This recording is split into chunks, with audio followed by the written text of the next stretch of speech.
looked at income replacement overall and done our own analysis, and what we see is planning for 80% replacement if you're at the lower end of the income spectrum, dropping to 70% if you're at the higher income.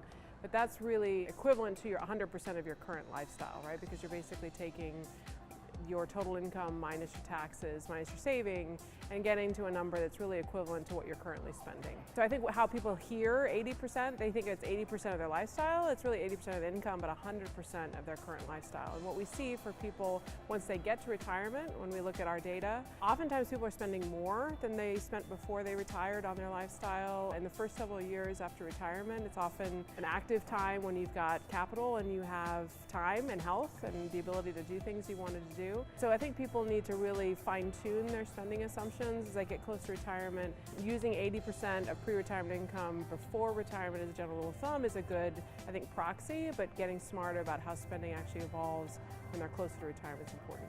We've looked at about 5 million households that have transaction data through JP Morgan Chase that we're looking at both as a snapshot in terms of what people spend at certain ages, and we're also beginning to track the same households through time as we track them through a retirement indicator, how we kind of discern using various business rules when we think they've retired based upon how transactions change and income changes in their accounts.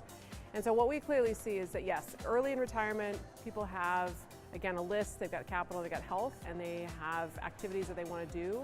And so we see the go-go phase, similar to what Michael Stein, the original author of the go-go, slow-go, no-go trajectory, saw, is that the first 10 years can be active, 100% of what you were spending before you retired.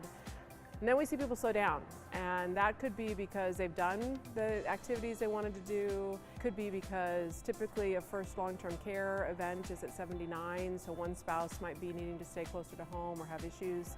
So you see about a 20 to 30% drop-off in spending in that cohort, so the second stage, the SOGO stage. And then in the last stage, you're 80, 85 plus, you're really not going anywhere, but typically to the doctor, or you might have a long-term care event that really is costly, but really core lifestyle spending reflects a no-go status, where you're not spending very much, again, on anything other than healthcare.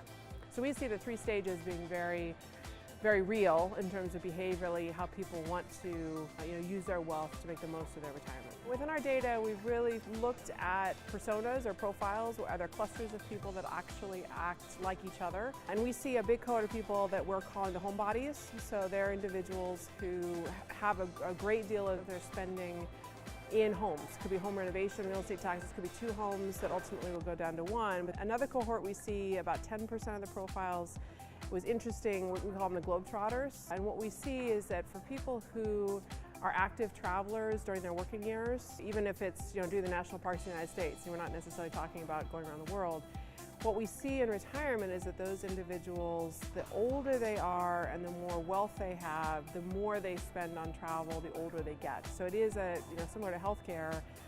For those individuals, again, active travelers who travel is really what their purpose is, they're going to spend more and more on that category as they get older and with greater means. Of course, we've got two other categories. We have people we call foodies, so people who are eating out a lot, kind of enjoying things on a local level, spend a lot at big box stores, staying closer to home.